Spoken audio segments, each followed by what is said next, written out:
Bonsoir. Bonsoir. Alors aujourd'hui, on va faire un court résumé du film Au revoir là-haut et nos coups de cœur sur les personnages qui sont venus lors du film. Alors, Au revoir là-haut est un film d'Albert Dupontel qui est sorti en 2017.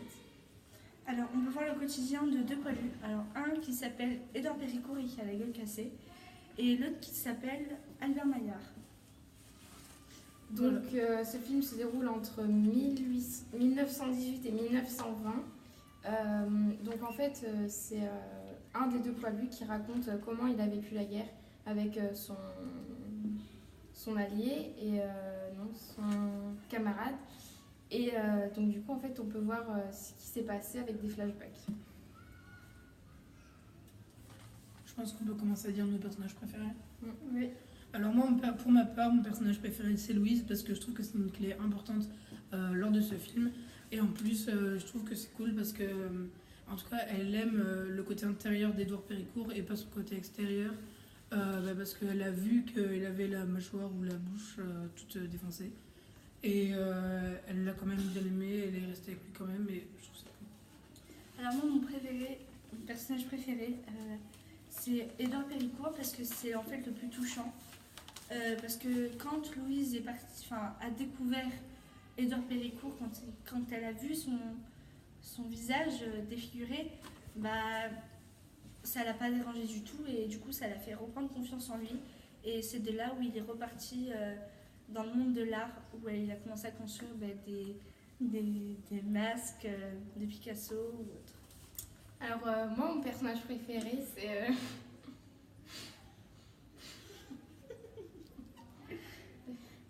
C'est pas Merlin. Non, mais on va couper. Alors, moi, mon personnage préféré, c'est Joseph Merlin. Donc, il est inspecteur du ministère des primes et des allocations de guerre. Comme le film a été tiré du livre de Pierre Lemaître, je vais vous lire ce que le livre original, la description qu'il en fait.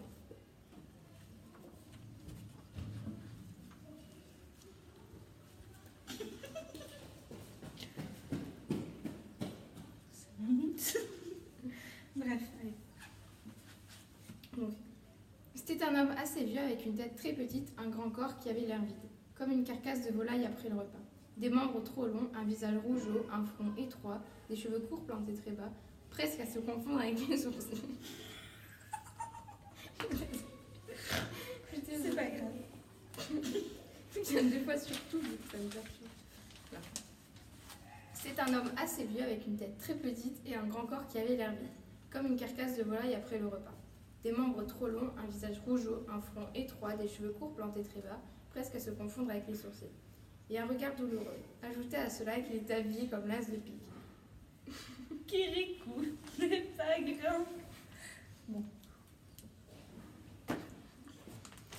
je pense que Colline vous a fait un court résumé du film. Non. Donc, du livre. Oui. Donc, vous avez compris qu'ils ont fait une image très... On va couper, c'est 5 minutes tu pars, on va couper. Hein, vas-y. Non, on va couper là, on va couper sur les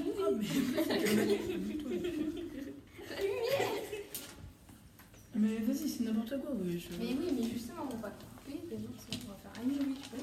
C'est un homme assez vieux avec une tête très petite et un grand corps qui avait l'air vide, comme une carcasse de volaille après le repas. Des membres trop longs, un visage rougeau, un front étroit, des cheveux courts plantés très bas, presque à se confondre avec les sourcils. Et un regard douloureux. Ajoutez à cela qu'il était habillé comme l'as de pique, une redingote épuisée à la mode d'avant-guerre, ouverte malgré le froid sur un veston de velours marron taché d'encre auquel il manquait un bouton sur deux. Un pantalon gris, sans forme et surtout, une perte de glace colossale exorbitante, des grolles quasiment bibliques. D'accord. Alors moi, mon moment préféré, c'est quand Louise, comme j'ai dit tout à l'heure, a découvert le visage d'Édouard, parce que c'était un moment les plus touchants. Et je pense qu'on se rend compte qu'il y a beaucoup de soldats qui ont beaucoup souffert. Moi, mon moment préféré, pour ma part, c'est tout à la fin, quand Édouard Péricourt revoit son père et qu'il décide de se suicider. Moi, mon moment préféré, c'est quand Albert Maillard il déterre le corps parce qu'en fait il fait croire que son camarade est mort et donc du coup en fait il cherche la tombe et du coup il déterre, sauf qu'en fait comme il n'est pas mort ça marche pas et il tombe sur un tireur sénégalais et donc du coup voilà parce que du coup et du coup il tombe sur un tireur sénégalais et du coup comme le tireur sénégalais est noir et que à l'origine son camarade est blanc, en fait ça marche pas et c'est très drôle. D'accord. Alors, j'ai vraiment aimé ce film car il montre vraiment comment comment le quotidien des soldats sont en fait.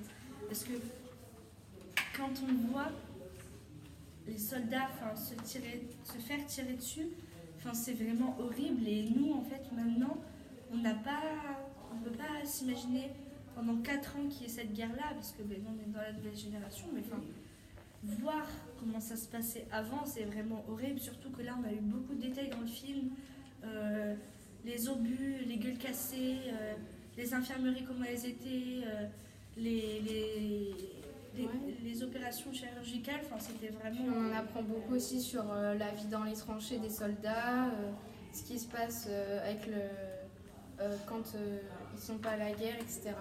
Donc voilà, moi je trouve ça très intéressant.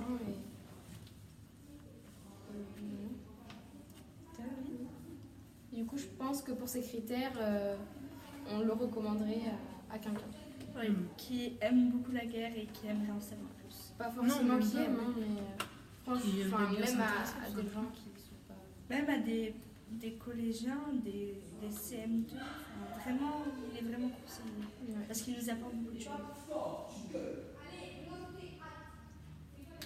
Bon, au revoir pour une nouvelle vidéo. Non, c'est pas fini, c'est pas fini.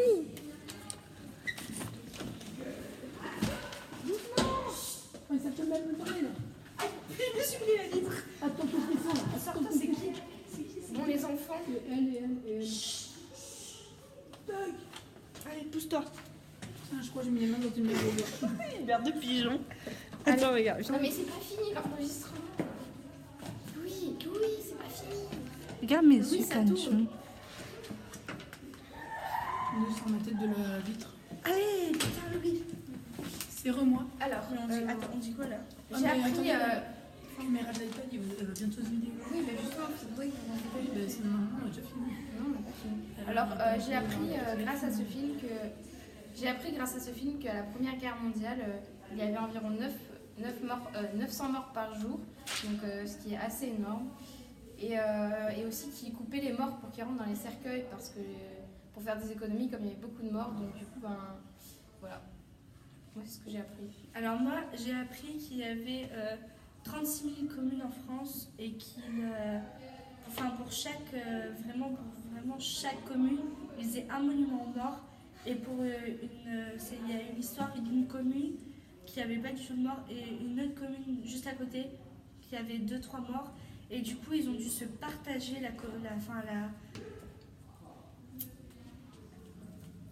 Ils ont agrandi la commune pour avoir des morts et un monument. Bon, après, c'est ce qui est raconté dans le film, donc on ne sait pas si c'est vrai ou pas. Moi, pour ma part, c'est quand, je sais pas comment vous expliquer, bon, moi j'ai pas... c'est quand dans les tranchées, ils montrent mieux comment c'était fait avant, quand ils partaient à l'assaut ou quoi, et je trouvais ça cool. Voilà, donc pour tout ça, on recommanderait le film à quelqu'un. Donc on en a beaucoup appris et puis il est super intéressant. Donc voilà. Puis c'est un film aussi qui est récent, donc c'est bien. C'est très bien expliqué. C'est très bien schématisé surtout. Voilà. Bon.